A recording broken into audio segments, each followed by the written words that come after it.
Walay swerteng nabalon sa wala mailang mga kawatan ang dulan 14 milyones nga kantidad sa salapi og mga alahas human giransak ang usa ka jewelry store og duha ka ATM sulod sa Gaisano Grand Mall, Apocon Road, Tagum City, Davao del Norte ning baguhay pa lamang sa may alas 10 sa gabi. Subay sa report sa Tagum City Police, nakasulod matud pa ang mga suspek pinagis paghimo og bangag sa simentadong bungbong kun pader sa maong mall dapit sa bakanting lote.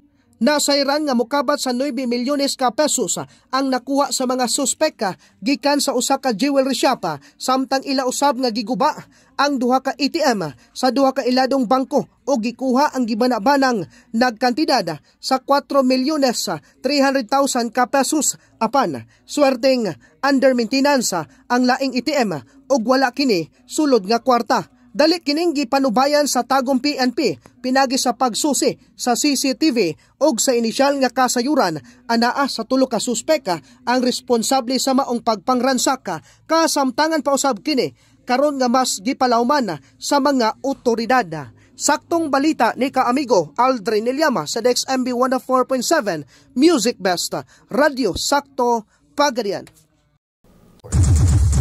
Balita sakto sa hapon. Balita sakto sa hapon. Patay sa pagpamusil ni atong adlong Miyerkules ang usa ka kandidato sa pagkabarangay Kagawad sa usa ka barangay sa Pikit North, Cotabato. Sumala pa ni Major Arvin John Kambang, hepe sa Pikit Municipal Police, samtang namalit si Royden Flores ug mga utanon sa usa ka tindahan sa barangay Takipan, kalit siyang giduol og gipusil sa usa ka lalaki gamit ang usa ka kalibre 45 nga pistola puntingan sa may ulo nga bahin. Matud pa ni Kambang nga duha ka anggulo ang ilahang gitutukan sa pagkakaron. Una, posible kining may kalambigitan sa kandidatura ni inis pagkakagawad sa Barangay Council sa Takipan. Ikaduha, posible usab kining may kalambigitan sa pagtabang ni inis kapulisan ilabi na sa mga lakang sa pakigbatok sa katawhan nga nagmugna og krimen sa ilang barangay. Samtang spikas bahin na ila matud pa si Royden Flores isip matarong nga lider sa usa ka grupo sa mga volunteers nga nagtabang sa kapulisan sa pagmintinar sa kahapsay ug kalinaw sa nasangpit nga lugar. Dugang pa usa-usab kini ka leader sa Barangay Peacekeeping Action Team sa Takipan nga walay gipalabay sa pagpatuman sa kahapsay ug kalinaw sa ilahang lugar nga adunay mga residente nga Kristiyano ug Muslim. Saktong balita kamigang Mar Alawan sa 104.7 Music Best Radio Sakto Pagadian.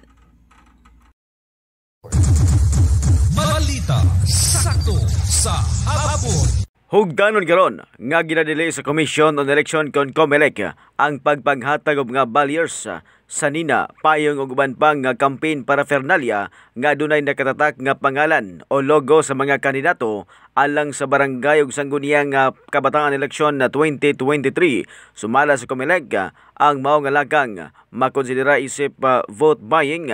Gani gibutyag karon ni COMELEC spokesperson John Rex Laudianco nga subay sa Omnibus Election Code ang mga butang nga gitugutan isip campaign o election propaganda sa barangay ug sangguniang kabataan elections mawang musunod mga leaflet o flyer nga dili mula pa sa 8.5 by 14 inches, mga poster o tarpaulin nga dili mula pa sa 2 feet by 3 feet ug mga banner o streamer nga dili mula pa sa 3 feet by 8 feet apan kun bot gayod sa mga kandidato nga manghatag og mga eleksyon paraphernalia nga ginadili sa Omnibus Election Code. Kinahanglan sila nga mangayog special permit gikan sa COMELEC. Gipaklaro sa COMELEC nga lakip na sa posibleng makasuhan mao kadtong mga supporters nga mangapod-apod og campaign paraphernalia nga wala magsubay sa Omnibus Election Code kon mapamatud-an kini nga nilapas sa balaod mamahimong magpahigayon og preliminary investigation ang COMELEC og mahimo usab nga magpasaka og kaso